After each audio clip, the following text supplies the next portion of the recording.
বাংলার মানুষের সেবা করতে এসেছি।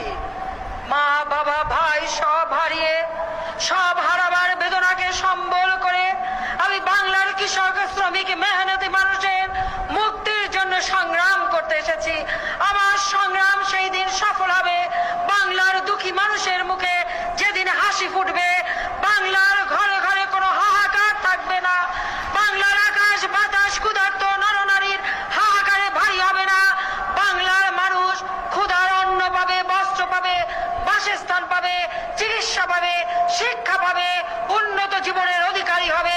সেই দিন আমার সংগ্রাম সার্থক হবে, সেই দিন জাতির পিতার আত্মা শান্তি পাবে। আমি সবাইকে আহ্বান জানাবো, আসুন ঐক্যবদ্ধভাবে আমরা আমাদের সংগ্রামকে এগিয়ে নিয়ে।